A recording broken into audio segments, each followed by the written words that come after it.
the first Scott Lang as Ant-Man. So this is basically the first appearance of Spider-Woman. So, Hi, I'm Glenn Simpson, and I've collected comics for over 40 years, and I'm showing off my collection one box at a time. Today we're looking at box number 104. We're continuing our way through series that start with the word Marvel. We're going to pick up with Marvel Nemesis. We're going to look at Marvel Premiere, Marvel Presents, Marvel Spotlight, several of these series that were kind of anthologies that had lots of different characters in them. And we'll end up with Marvel Superheroes. And it's going to be a good time. Thanks so much for being here. Please like and comment and subscribe. And hey, let's get going with box 104 here on Glenn Simpson's Comics.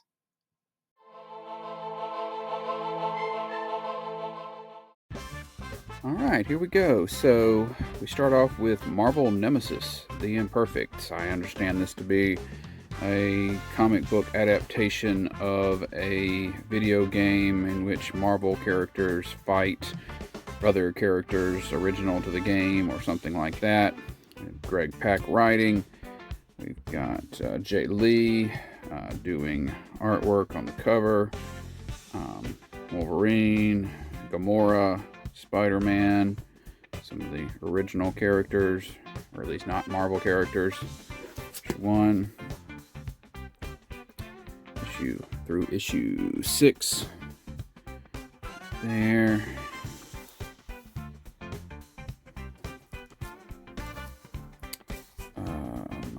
Marvel 1985. So, as I mentioned else, I use the old Overstreet system of alphabetizing where you spell out numbers. And so, this is, 9 NI would be why this is where it is.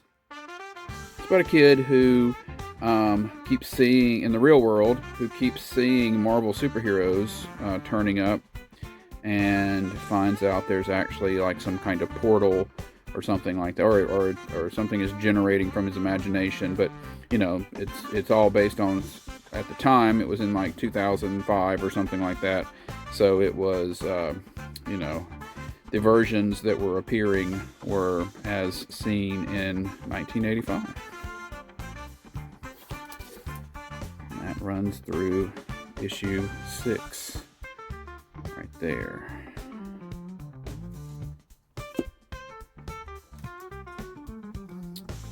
The official Marvel No Prize book. So, over time, Marvel would, in their comics, they would make a mistake. They would call some character would call another character by the wrong name, things like that, or they would say, they would act like they'd never met the character before when they really had met them before, just keeping the continuity straight. And so in the when somebody wrote in to say, hey, this, I noticed that this looks like a mistake, what Marvel would encourage people to do is come up, not just point out a mistake, but actually, come up with a reason why it wasn't a mistake. And if somebody did that, then they would mail them, basically, I believe, an empty envelope referred to as a no prize. There was no prize. You weren't actually getting anything, but you just got you got an envelope, and you got, some praise in the letter column. So, at some point, they just kind of went through and did a little book, reprinting a bunch of the bits where they, screwed up, and how, Spider-Man being referred to as Peter Palmer, and things like that. So, or Spider-Man being referred to as Superman, little things, and so it's all in one shot.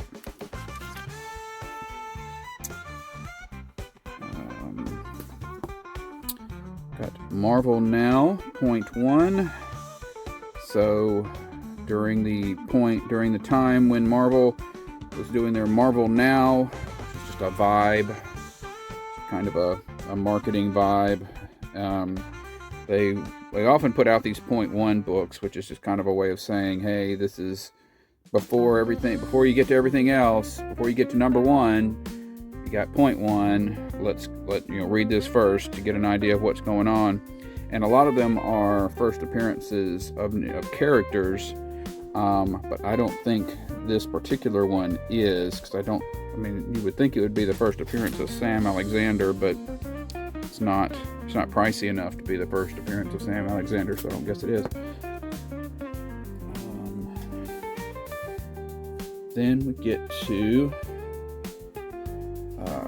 Marvel Premiere. So Marvel Premiere was a series that would premiere new characters, new teams, that kind of thing. Make sure I've got everything. In this particular issue 28, which is the first issue of 1976. So that's why which is where I start most of my older collection. We have this team up of some of their monster-y characters as a team, the Legion of Monsters. I don't think we ever saw it again, but it was kind of a precursor to Midnight Suns, things like that would come much later. And it is an early appearance, or the notion of getting all these characters together. It's a kind of a pricey book. Then the next issue is Marvel Premiere featuring the Liberty Legion.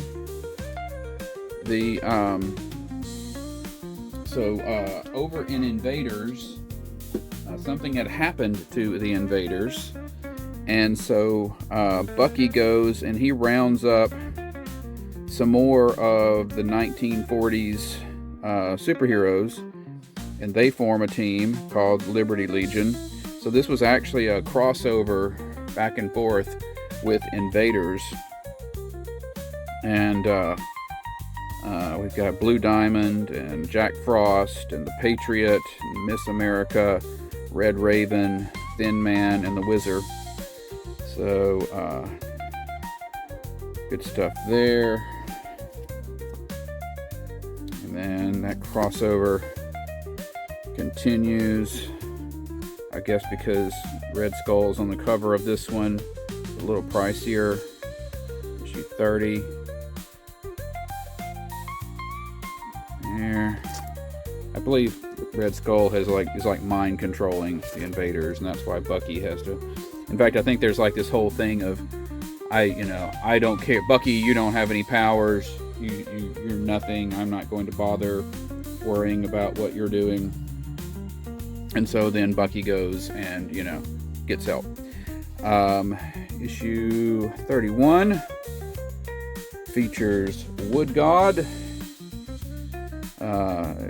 Very weird character. I first encountered him in an issue of, what was it? I think Marvel Team Up, or it was something with the Hulk. He's basically kind of a fawn, satyr kind of character. He's among some other creatures that have been created, and he's not happy about it. It's a very weird way of speaking, but there you go, issue 31. I don't have all of Marvel Premiere because if the feature wasn't something that was kind of superhero-y, I tended to avoid it. Or I just didn't want to spend the money on it. So issue 32 is Monarch Starstalker, who is like an outer space character who I have seen since over somewhere. And then 33 and 34 were Mark of Cain, the Solomon Kane character, who was also created by the same creator as Conan.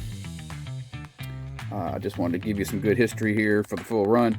So then 35, we actually get to the 3D Man. So this book is published in the 70s. It's about a character who lives in the 50s.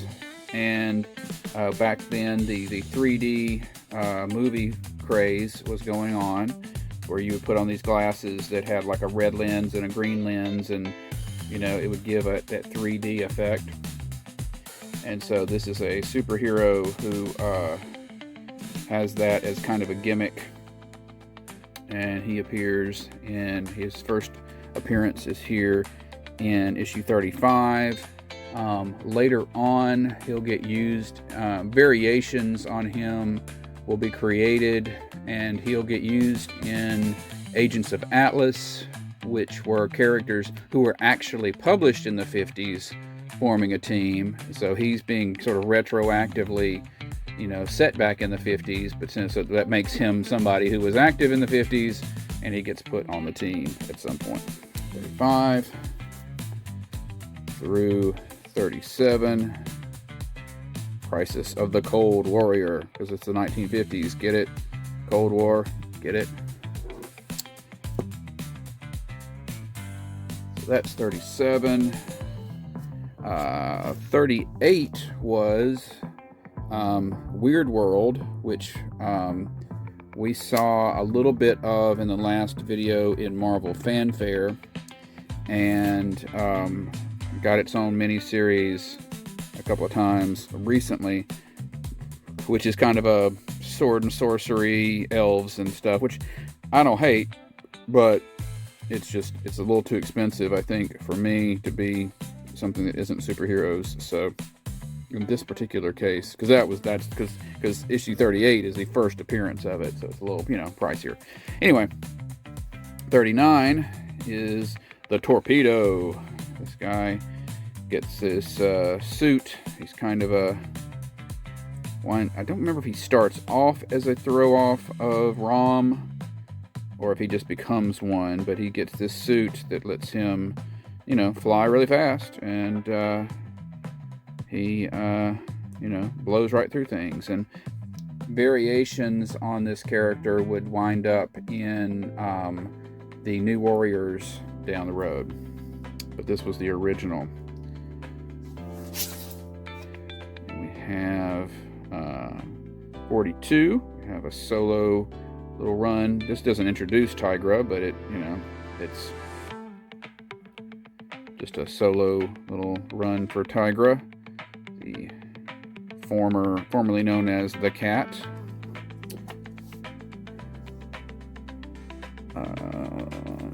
Just trying to make sure I've got two piles here, make sure I don't skip anything. 43, not the first appearance, but first solo of Paladin, mercenary for hire, with his padded suit and square glasses. There. 46.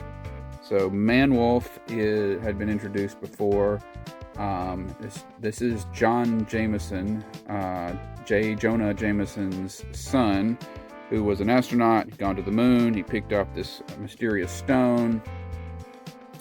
He brings it back. For some reason, they let him keep it, and it fastens to his neck, and he becomes a kind of like a werewolf.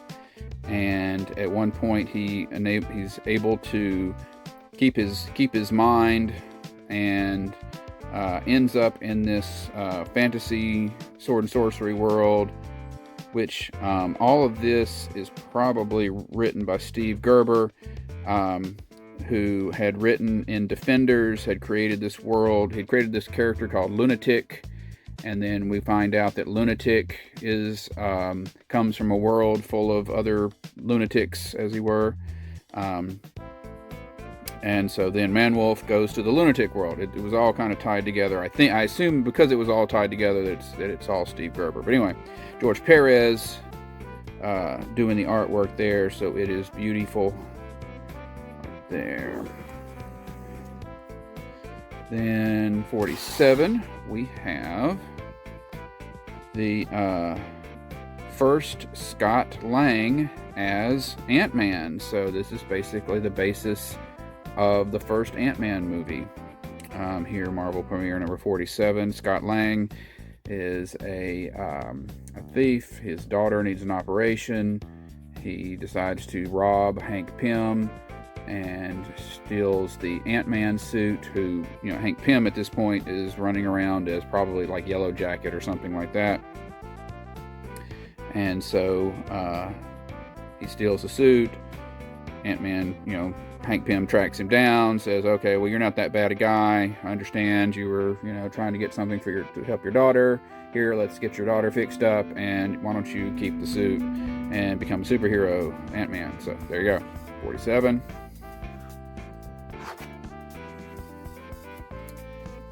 go ahead and put that in the top loaded box. That storyline, you know, continues here. This is actually the Darren Cross character that was the bad guy in the movie. 48. 49. We've got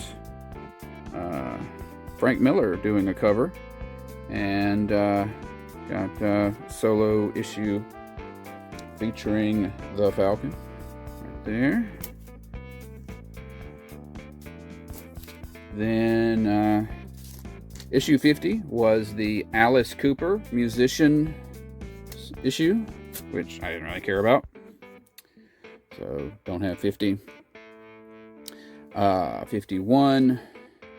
We begin a Black Panther run. I'll have to be sure to remind all of you, all of the various Reddit groups that I've talked to about, interacted to my videos, that hey, I've got some more Black Panther type stuff here, or other characters. Black Panther there. Issue 55, we have a very timely book. We've got Wonder Man. As of this recording, we've just had the trailer for Wonder Man. He was a guy who, at the time, he was depicted as an industrialist who was given super strength to infiltrate and fight the Avengers. He decides to be a good guy, but dies. He comes back to life and decides to become an actor, and he has super strength and things like that. This is him in his safari jacket mode, which was arguably by far the most popular costume for him, but this is just him having kind of a solo story.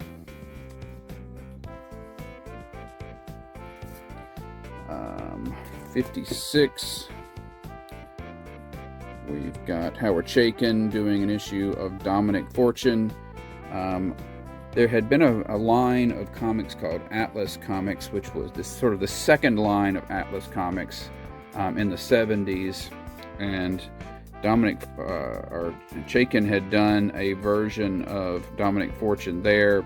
That line folded, and so he brought the character over to Marvel, and he's kind of in the 1920s or 30s, and he's a kind of a adventurer, a la maybe like a Indiana Jones kind of thing. Issue 56 then we get to issue 58. Marvel starts reprinting some of the British Doctor Who stories. Doctor Who, I can't imagine anybody's watching this that doesn't know who Doctor Who is, but Doctor Who is a popular British sci-fi program, and they reran some older episodes of Doctor Who on PBS, Educational Television Network, Public Television Network here in the U.S., and that, and they enabled a lot of people to find out about Doctor Who. Tom Baker was by far the most popular. He's a little bit like James Bond. The actor would change over time, except in this version, it was actually happening in the story that he was an alien, and he would just literally, his whole body would change, and his personality to some degree, and that was how they could get a new actor to come in. And so they had done Doctor Who. There was tons of Doctor Who merchandise over there, and so that included comics, and so then Marvel reprints some of those comics. So that's issue 58. I need to get 59, working on it. Issue 60. There.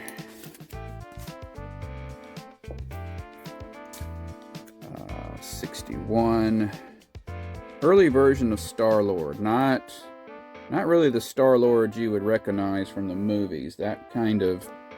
at some point, his personality shifted a little bit from just more of that square-jawed, Flash Gordon-y, I must save the day guy, to the more, snarky version that we're familiar with from the movies. And that is Marvel Premiere. Next we have Marvel Presents, which is very similar, rotating storylines, and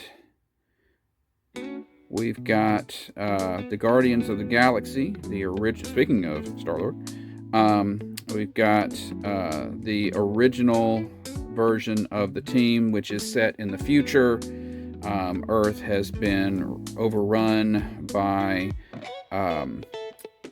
aliens, an alien race, and made slaves of Earthlings. A rebellion forms of various aliens, and the rebellion gets a ship and goes off into space to further defend the galaxy from persecuting aliens and things. They're joined here by Starhawk, and I don't remember if Starhawk had appeared somewhere else, and then they're just pulling him in here, or what. But he's from this, at least this point on, he's a member of the team, because the very first appearance, I think, just had the 4 of them. So it's issue 3 of Marvel Presents. The first 2 issues was something else, I don't remember. Issue 4, right there.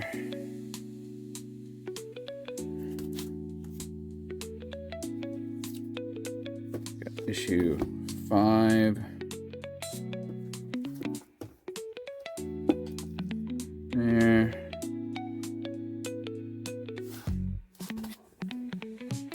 Issue 8. So this is kind of a funny one. So this issue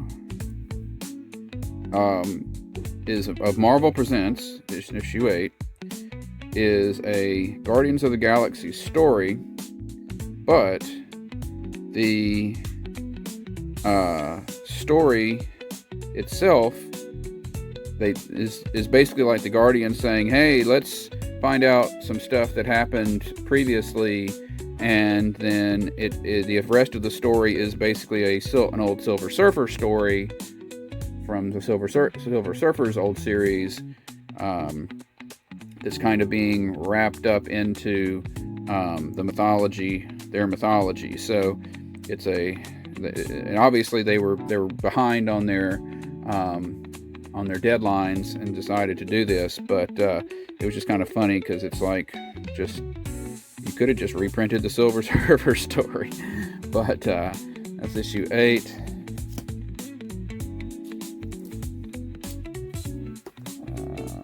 Issue 9, continuing their run in Marvel Presents. We are, of course, into the span of time when you just have, lots of characters that, it's almost like it's their own book, but they're not sure that they can support their own book, so they just have spend a brief amount of time in some series called like Marvel Presents, Marvel Spotlight, whatever.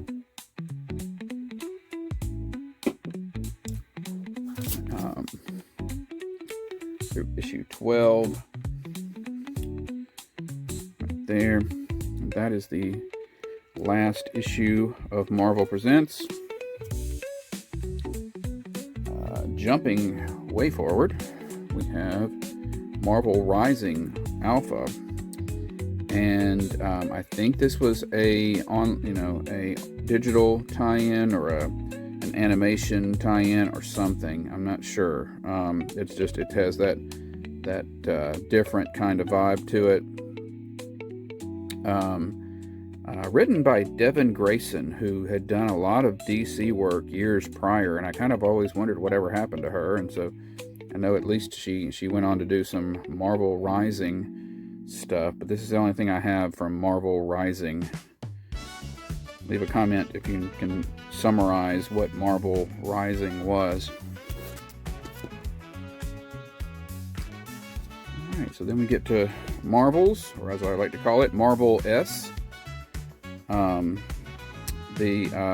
Alex Ross doing his sort of hyper-realistic art, written by Kurt Busiek, and it is an exploration of the early history of Marvel as seen from the man on the street in Marvel.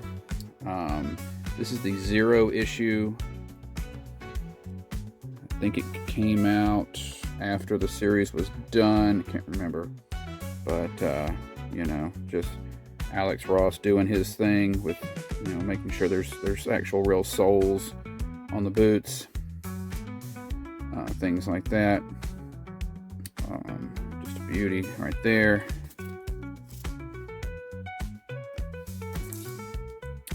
The series, sort of the concept was initiated by this image that is of the 1940s Human Torch, with this rather realistic look at what would it look like if a guy was running around with it was on fire.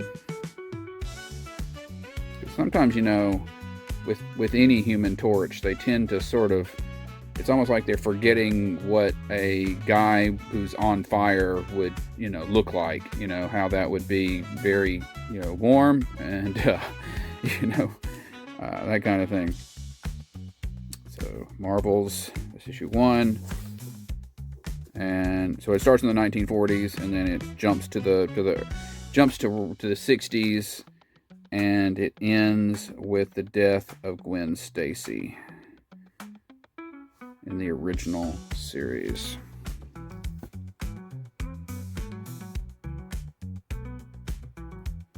Then a few years later they did an epilogue, which was tying into the Dark Phoenix stuff over in X-Men. There.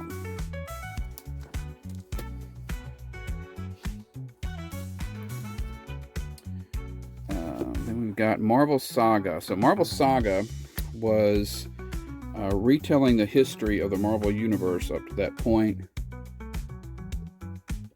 And they did it strictly with text and pretty much with just reprinting individual little panels to decorate it as you went.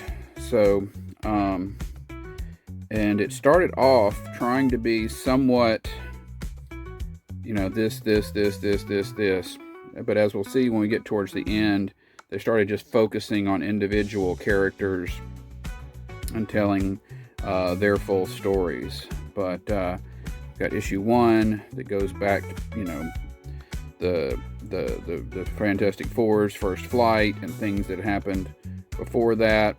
And of course, some of this stuff, changed or was retconned after it was came out. This was probably, during the time when it was assumed that Wolverine didn't get claws of any kind until he got his adamantium, which we now know he had his bone claws before that. So issue 1, issue 4, the focus on the things that went on with the X-Men. I mean, you could never do anything that was completely, chronological, because, it's just hard to do that and make it entertaining, I guess. But, so sometimes they would focus on areas here and there. But anyway, Marvel Saga, issue 4.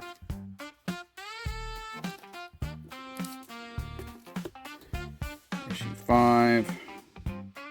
Got more X-Men, forming the X-Men. Got some stuff going on with Thor, some others. Issue 8. Right there. Spider-Man trying to join the Fantastic Four.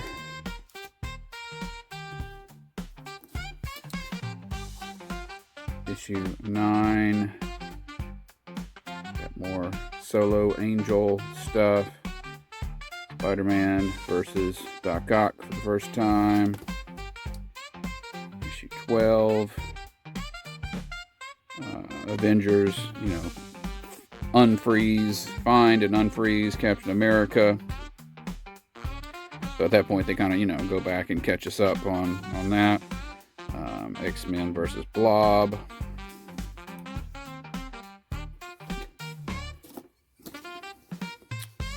Issue 13 is kind of a mostly Daredevil stuff. Frank Miller cover there. Getting all the background on Daredevil. Issue 16.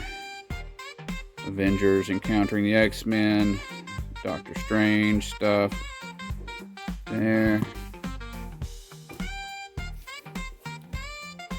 Issue 17. Frightful 4. Inhumans. And more. And much more. 20. It's Doctor Doom versus the Fantastic Four and Daredevil. There.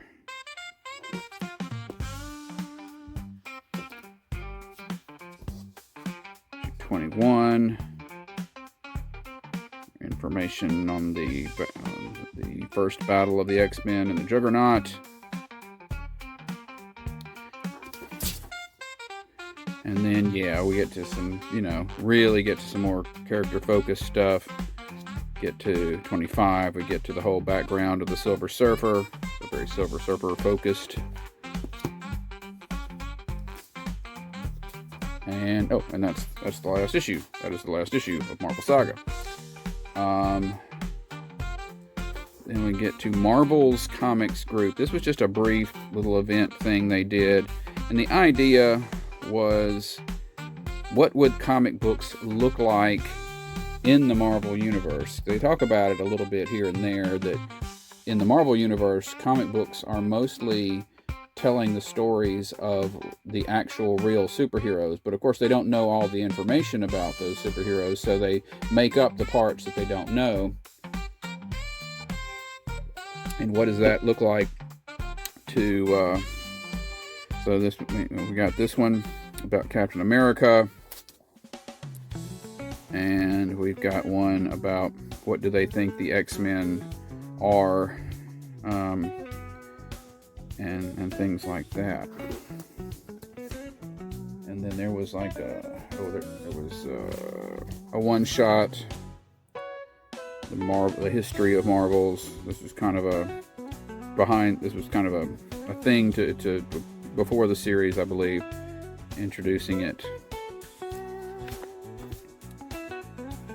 We've got Marvel's Eye of the Camera. So we've lost Alex Ross, but Kurt Busiek is continuing just to tell some more of the history of Marvel with high-end art, through the eye of the same reporter character who had done the original, featured in the original series, issue 1 through issue 6 there.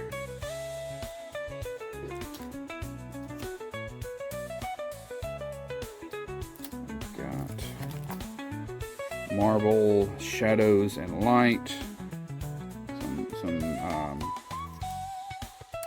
black and white tales done in black and white.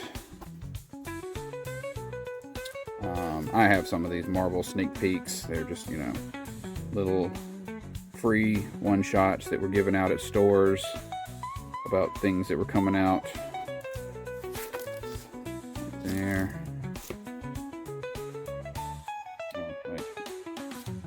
There's one more. I could really go in that bag.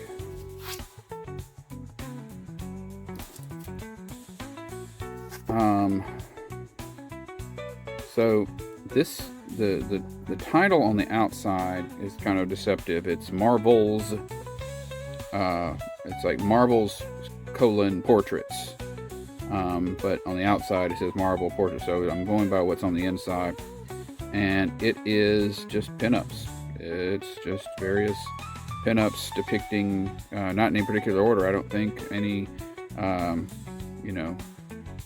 historical events of Marvel in its history. So again, tying in with Marvel's, in the sense that it's telling history and it's high-end art, but not a whole, actually, a story. This is just pinups. Issue 1 through issue 4. There.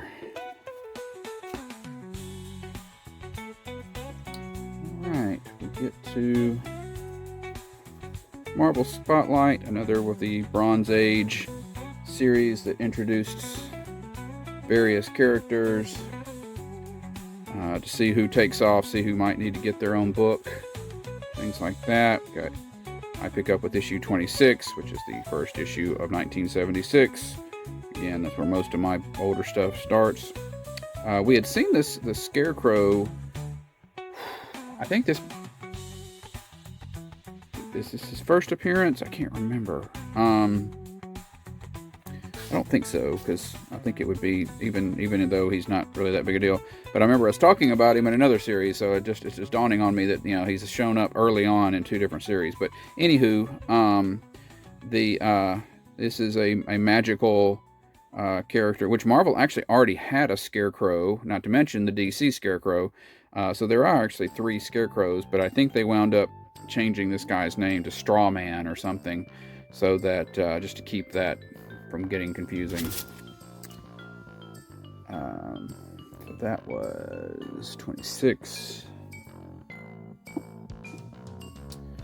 27 is a Submariner, just trying to see, hey, will people buy a Submariner book again after it's been a while? Got his cool blue suit on instead of just running around in his skivvies. Right there. Then we have, of course, Big Boy Book 28. So Moon Knight had appeared over in Werewolf by Night, and somebody thought, hey, I guess people wrote in and said he looked pretty cool, and they should keep bringing him back. So then they said, well, maybe we can make this guy a superhero. So here we have him. We got a lot of what his background starts to get defined. Still got that thing where the cape attaches to his gloves, and he'll have a much more gritty storylines in the future, but right now, he's got, I can't remember who does that, Don Perlin or somebody like that, so which is a far cry from the Bill Sienkiewicz art that he'll get in his own series eventually, but very early, the first solo Moon Knight there. And then that runs for a second issue. He would also wind up showing up in the Defenders for a bit before getting his own book. 29. Got 30. Warriors 3 of Thor's background, getting some solo adventure there. If it's 3 of them, is it still a solo adventure? Or is it a trio adventure? 31, Nick Fury. So I was recently reminded of this This is a much disliked issue.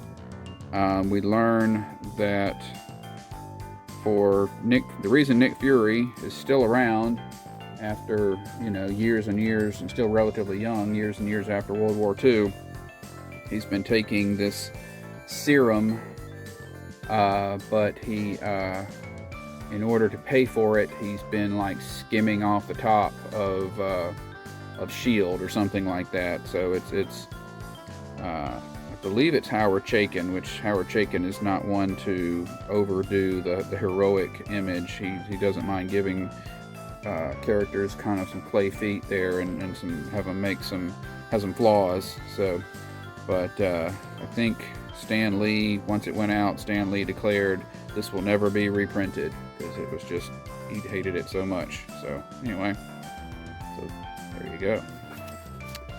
So that's 31.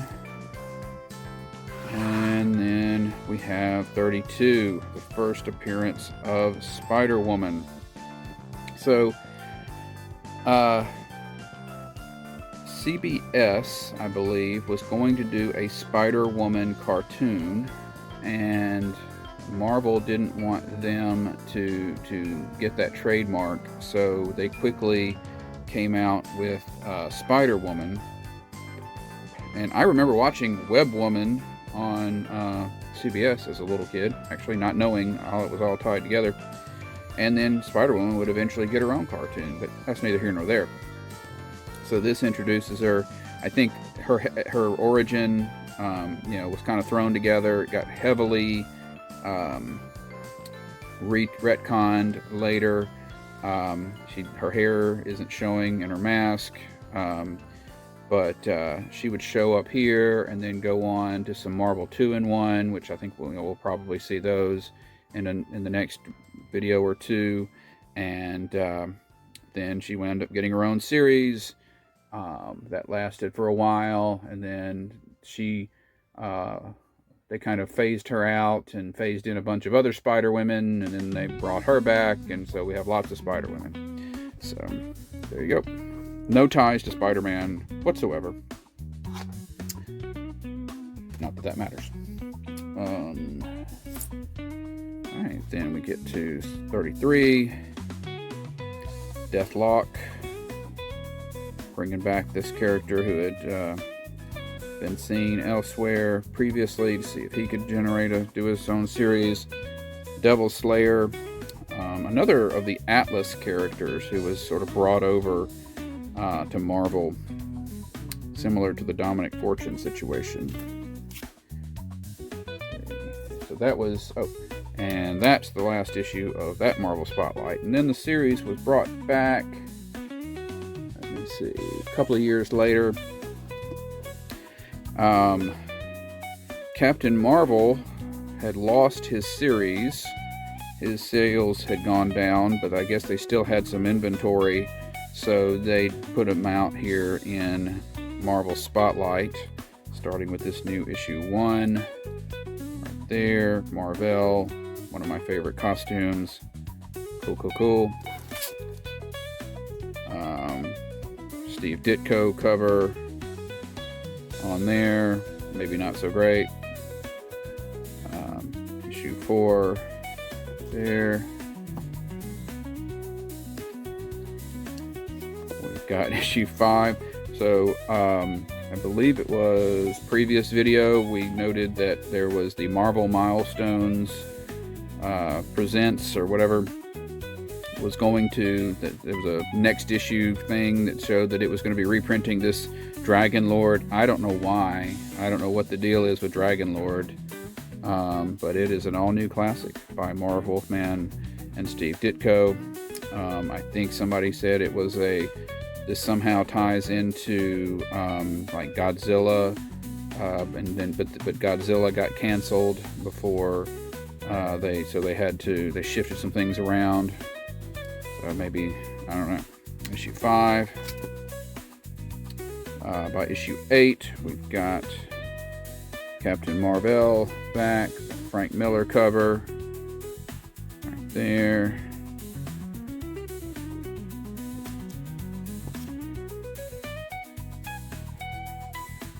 Alright, issue 9. We went from Captain Marvel to Captain Universe. So, Captain Universe, introduced over in the Micronauts series. It's a kind of a force that will jump from person to person, and that give them superpowers, and they all kind of wind up with the costume. So every time you see Captain Universe, it's, generally speaking, a different person. Called the Uni Power. Spider-Man had it for a while. I think Bruce Banner gets it for a while. And it's just a way of telling some stories. And so this has got, there are 2 or 3 issues here with the Uni Power jumping from person to person in Captain Universe. Issue 9, Marvel Spotlight 11. So again, there you go. What happens when a cat burglar becomes Captain Universe? Then we have Marvel's Project. So again, tying somewhat into Marvel's, the series. Also using Marvel's as a way of, sort of saying like a meta-human or whatever, early 1940s Marvel way of referring to people who wore costumes and stuff. So this is an early tale of the Invaders from that time, and Invaders and other 1940s heroes at that time. Oh, oops. Oh, sorry, that was in the wrong. Wait, this is issue 8.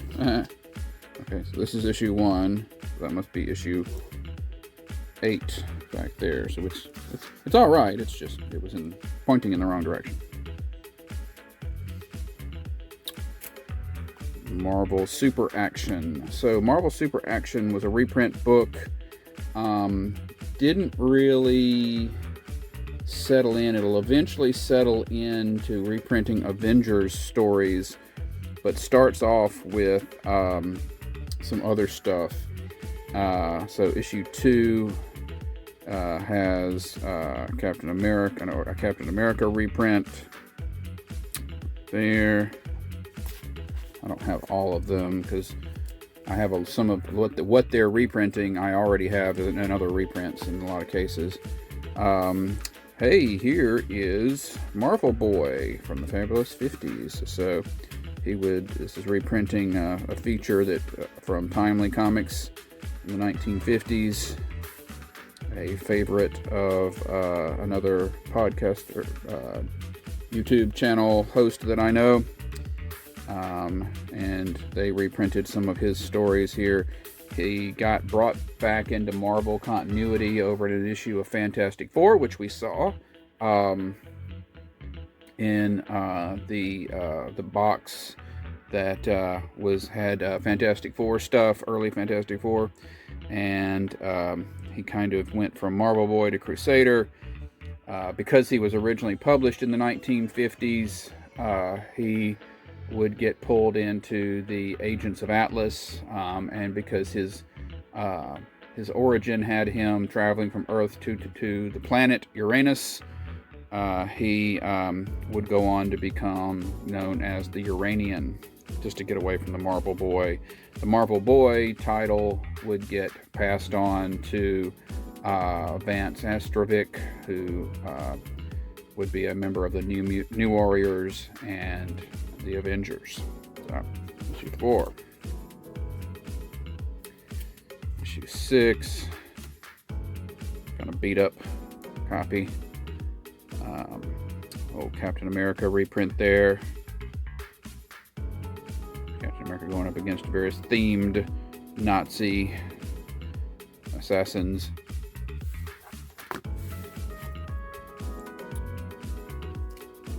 Issue 13.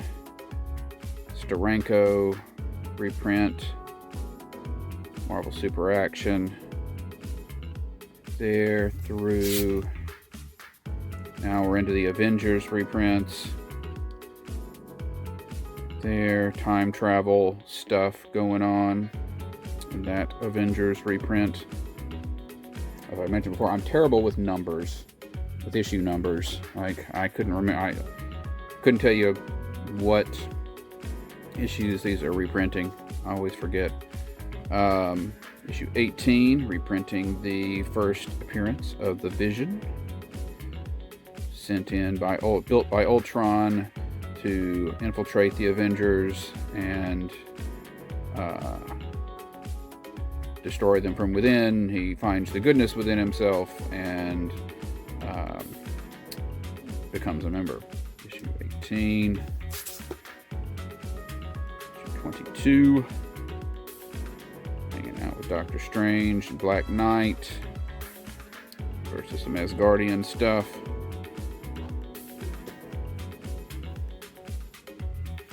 Issue 24. This is Hawkeye becomes Goliath. People keep telling him he's not useful because he's just shooting bow and arrows. So since Hank Pym has become Yellow Jacket and is shrinking all the time, Hawkeye starts using the potion to start growing. Issue 24. 26. Reprint, classic story. The swordsman is the guy who had originally trained Clint Barton to be in the ways of archery, despite the fact that he's called the swordsman. And he shows up and betrays the Avengers. 28. Classic Avengers story versus Ultron, reprinted.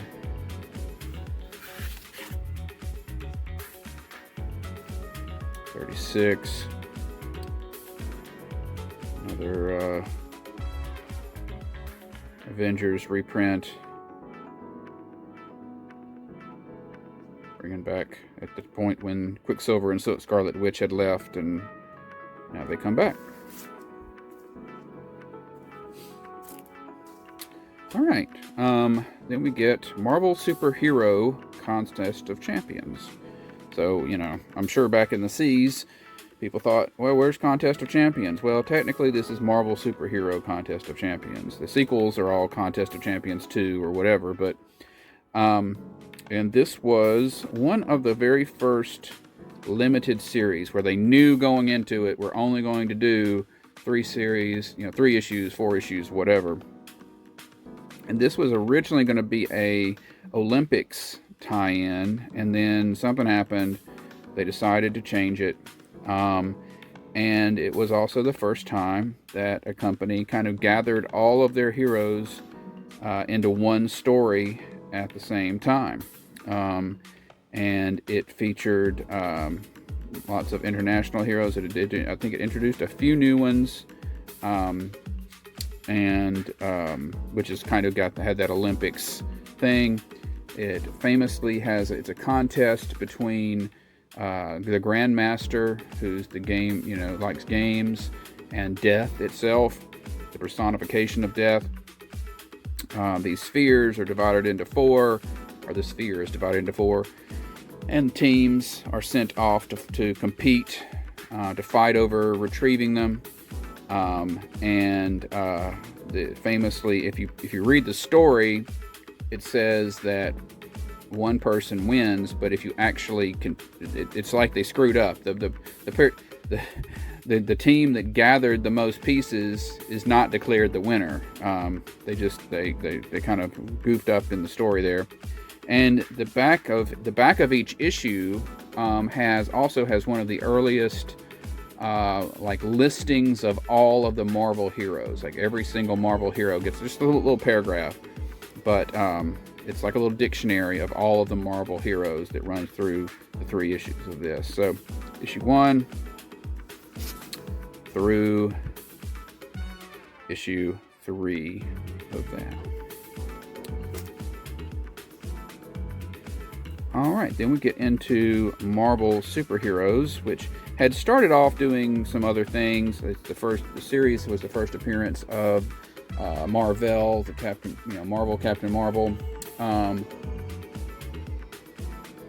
But by the 70s, it was pretty much just reprinting Hulk stories from, from several years prior. Because back then you didn't really have easy access to back issues, and certainly didn't have access to the internet. So you could buy these.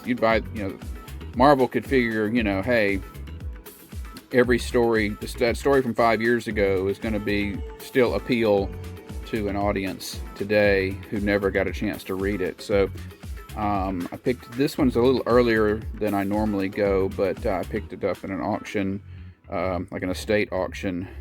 So ended up with issue 46 here. It's pretty banged up, but 72, and also I tried to balance out, because some of these are not cheap either, so kind of balanced out this with the Essential Hulk black and white reprints. So this, let's see, this 72, yeah, this is from 1978. I normally start at like 1976, but to get the book that had 76 and 77, it was just easier to get the Essential Hulk, which reprints the original stories. So I pick up here at 72, which actually, this is one of my earliest comics too. This is probably my first Hulk comic, fighting Maximus of the Inhumans and that sort of thing. So there you go, issue 72 through 76. There's a story in here that they skipped because they did a tabloid that had some Hulk stories in it, and it came out right around this time, and so they skipped it in this series because it would have been, putting the same story out on the stands within like a year of each other. So then I found myself in the situation now where I can buy, well, I certainly can't afford the original. There is no Marvel Superheroes version. It was in the Essentials, but I would be buying the whole book just to get that one story, which is what I ended up doing. I wound up getting it, putting it on my Christmas list or whatever, and somebody bought it for me. So to be able to say that I had the full run of stories. But anyway, 77, Absorbing Man. 80. They also threw in some Avengers reprints and stuff where, the stories crossed over. 80. 81. But making sure you knew this was the Hulk's, Marvel's TV and sensation. That's how you know about the time frame. 84. Right, Hydra.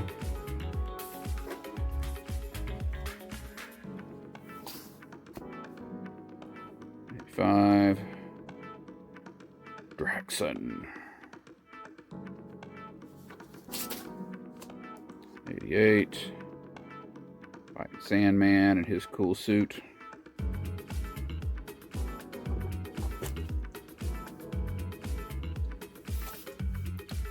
89.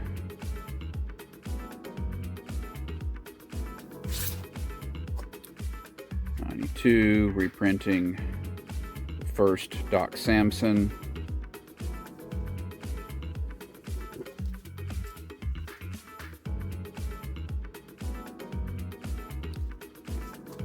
93. Got a early appearance of Valkyrie from the Defenders. Her earliest appearance was not even really the character. She was, I think, the Enchantress in disguise. But then, I guess she was, as a concept, she was fairly popular, so they brought her back as an actual character. 96. The Leader. 97. There.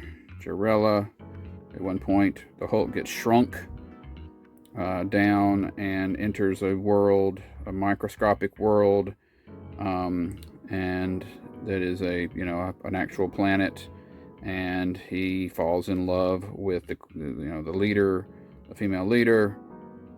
He has it gets a little hinky because he has his Bruce Banner's intelligence, but even when he loses it, brutish Hulk remembers Jarella and loving her and that kind of thing. So even though normally he differentiates between Bruce and himself. Anyway, my 7. 100. There.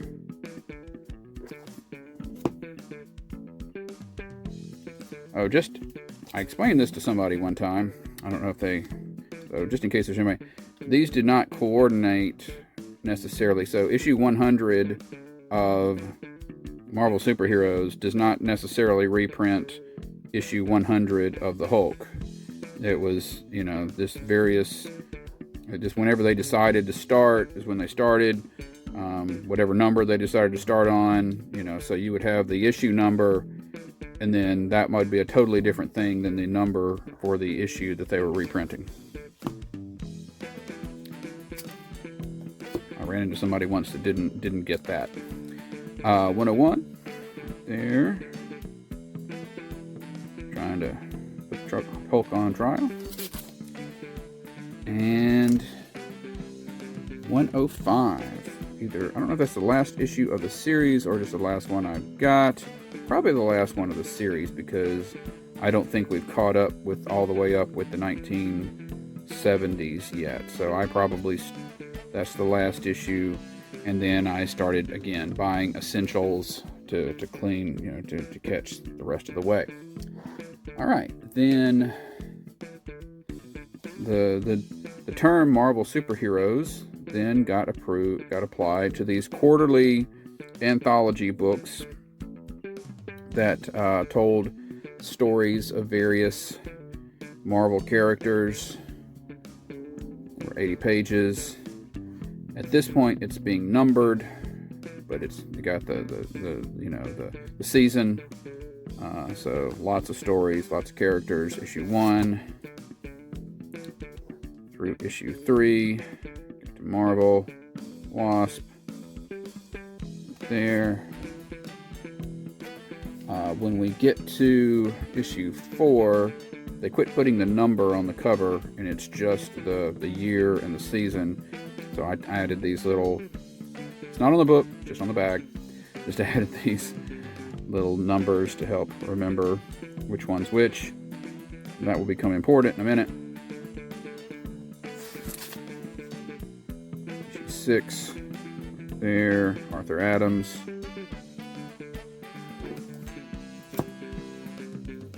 Issue 7, there. Then we get to issue 8.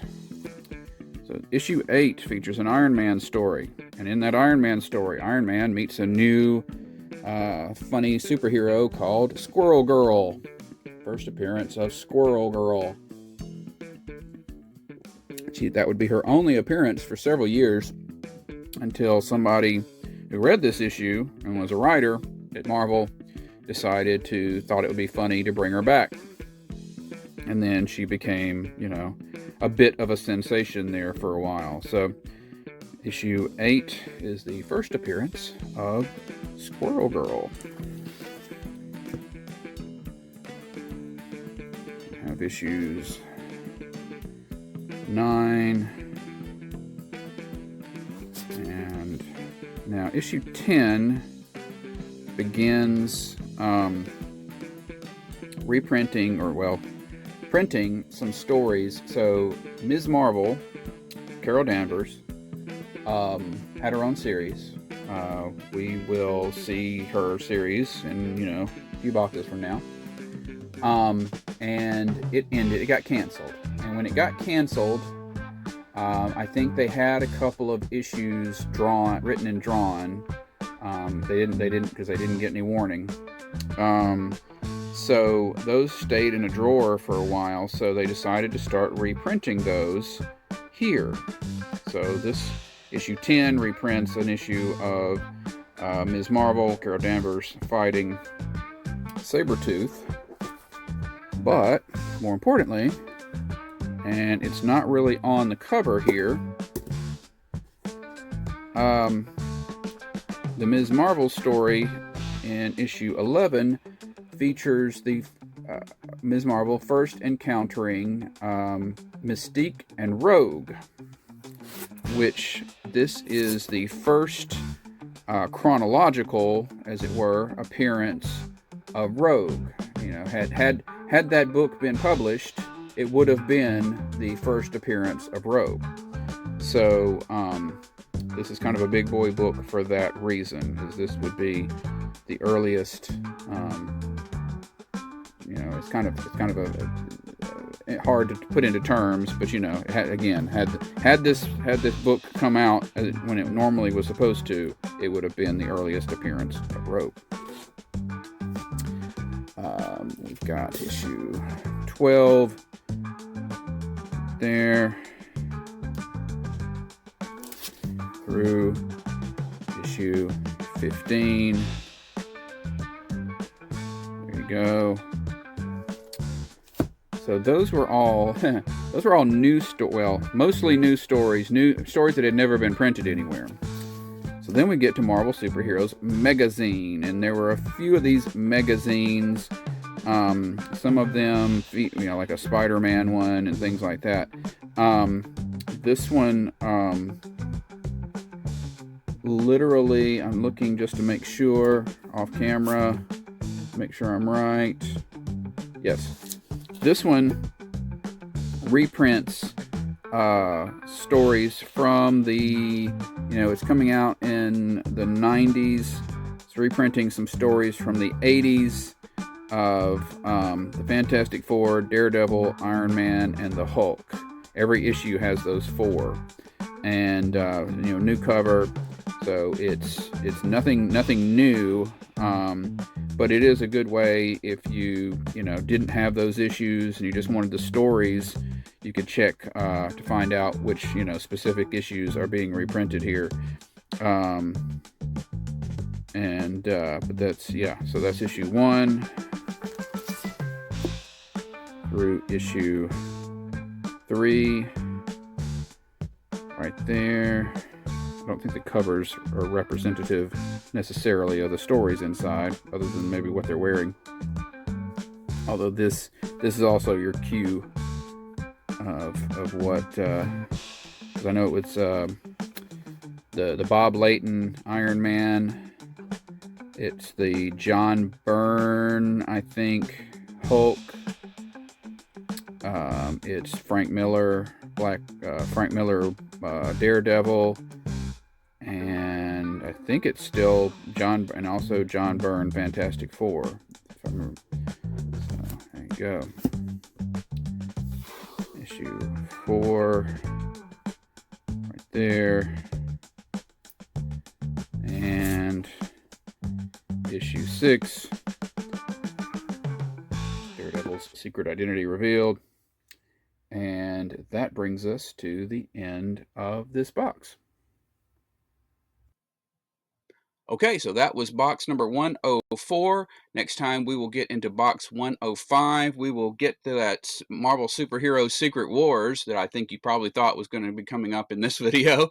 And we will do some Marvel's Voices, a bunch of Marvel Tales, and get into Marvel Team Up. So that's going to be a good time as well. So thanks so much for being here. Please come back for the next video, and have a great day.